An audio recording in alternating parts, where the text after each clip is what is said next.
Hey peeps, welcome back to the channel. Whoa, let's pause for a moment. Life comes at you super fast. I think just the other day I was talking to y'all about stepping back and being at home and doing my sabbatical.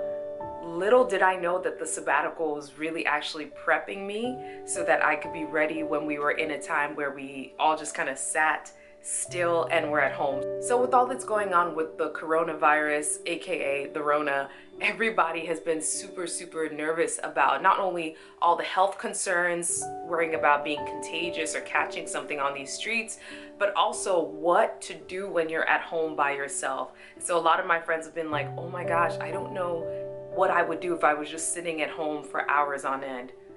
That's kind of what a sabbatical is, and that's what it's been for the last few months for me.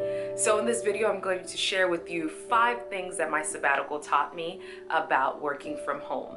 So I'm hoping that these tips will help you as you're thinking about your transition to remote life, whether that be temporarily or even if that is something that you're going to be doing in the long run with your company. Lesson number 1, I learned how to mind my own business.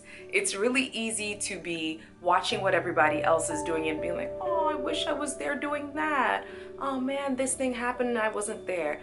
When I was on my sabbatical, I was not able to just be out in these streets gallivanting. I'm gonna have to get over FOMO and really just be in my own lane and mind my own business. You have stuff that you're supposed to be doing, whether that's stuff that your employer is asking you to do, or here's another thing. There are some of us out there who have had projects on our minds for the longest time, and we have had excuses like, oh, I don't have enough time. Now you have a lot of time to yourself. So I think this is kind of like God giving us an opportunity to focus on our projects in the safety of our own home. So that was number 1. I learned how to mind my own business. Number 2, I became more disciplined and learned how to create my own schedule. So I actually had on my dry erase board a schedule for when I would do each thing. I had a dedicated day that I would work on writing my book. If you didn't know that I wrote a book, you can find the link right here. So I had things on my schedule like days for writing a book, days for focusing on my nonprofit, days for creating YouTube videos, days for making music, days for doing things that are solely about faith and church and things like that, and days for just being social. So even though I didn't have a real structure that someone else was mandating for me, I created my own workflow, and it's something I've gotten used to. So even now that we are all having to work in different schedules, I still know that in the morning I'm going to try and get something active going, whether that is hopping on my bike. I don't know if we're allowed to be on our bikes or be outside with the Rona going on. I didn't go this morning. I kind of want to hear from you in the comment section. Can I go bike riding? Just asking for a friend, let me know. So yeah, whether you're in the morning getting your exercise, making sure you eat a healthy breakfast, making sure that you have your time kind of spaced out, that is very helpful. So don't just neglect a calendar idea or some kind of organization just because you're working from home. You can keep a calendar system, but just make it a little bit more loose and flexible. But know that at certain times of the day, you're doing certain things just so that the hours don't stretch out until forever. Trust me, you're gonna want a little bit of structure. Number 3, create a dedicated workspace. That's one of the first things I did when I started my sabbatical. I took my bedroom and I kind of split it in half. Here are my living quarters, and then here are the places that I do everything. I will try to post a video right here. And in that video, I showed a mini tour of the studio that I had. So all I needed was a working desk. I wanted to have a screen so I can see my work.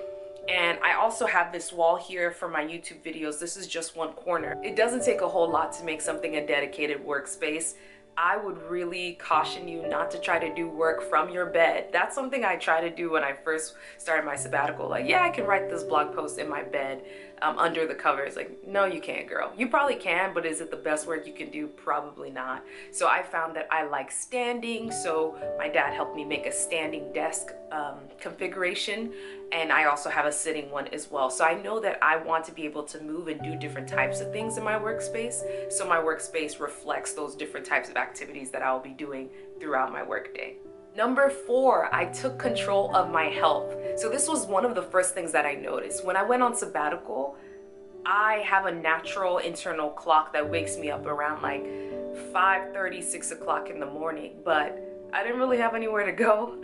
And so I would just like lay in bed for a long time and really not do anything. And I know that that is not good for my health as someone who is an early riser. So I changed up a bunch of things. For example, I have an alarm that's a sunrise alarm. So it actually turns on with a nice, like really peaceful musical jingle, and it kind of starts to glow like the sun when it's getting close to my alarm clock time. So rather than the violent sound, you hear something very peaceful and very nice. And so I love that alarm. It's a really great one.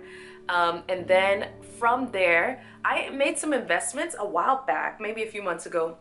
My brother let me buy his old Apple Watch and get it fixed up.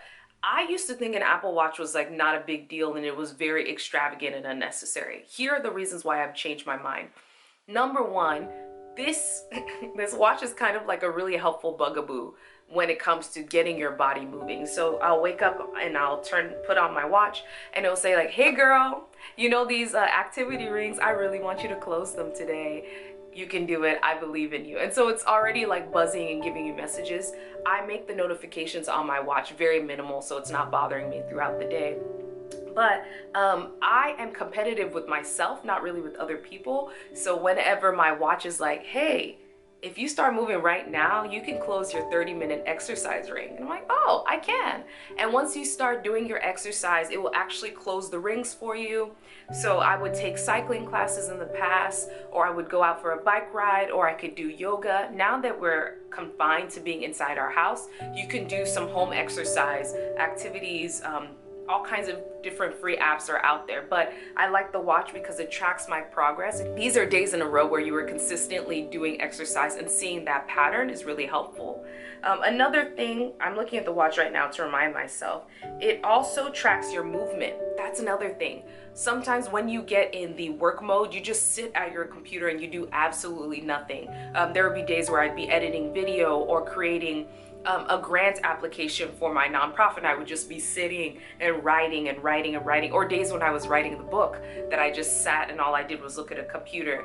This will actually buzz you and remind you to stand up from your work location. My goal is set on 12 hours for my stand goal, so saying that I have stood at least 12 different occasions throughout my workday. So it's very helpful for me, and to see it buzz me, that means like I've been in work mode for too long and I haven't stood up. So when that buzz goes off, not only do I stand, I typically will go take a quick walk, even if it's just to get a drink of water or to just like get some fresh air, something else. So I really like that notification that's on there. I love being able to just track that. So that was something really helpful for me. Taking control of your health at this time is really, really crucial. Your physical health is really tied closely to your emotional health at this time.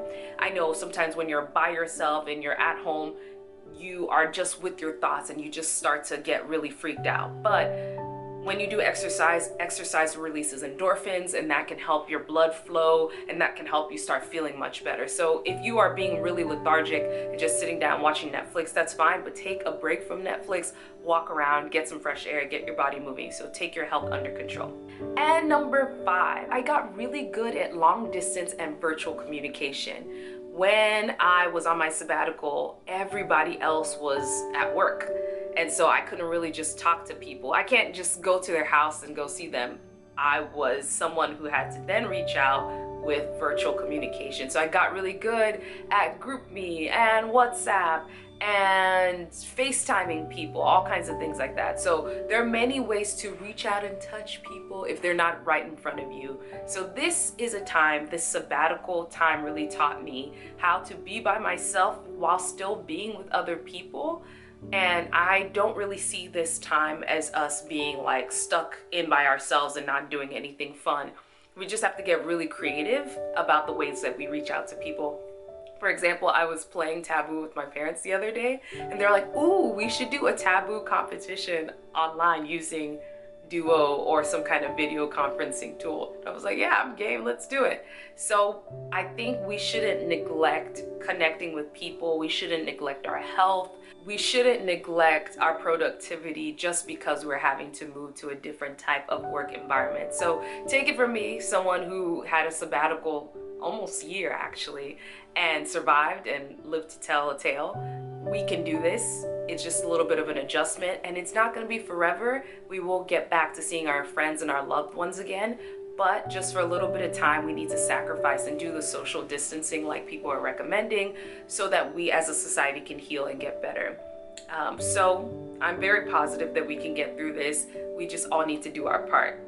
I am wondering, for the rest of you who are out there, what are you doing since we're being forced to do social distancing? Are you an introvert? Did you want to be distanced socially anyway? Are you freaking out? Are you finding new hobbies? Leave me a comment below. I'd love to know what occupies your time. Okay, bye y'all. Take care. Since you're here, you're probably interested in some of my other videos, which are about minimal waste, minimal living, sustainability, faith, all of those. Take a look at these videos that I have here. Watch, leave some comments. Don't forget to like and subscribe. Bye everyone.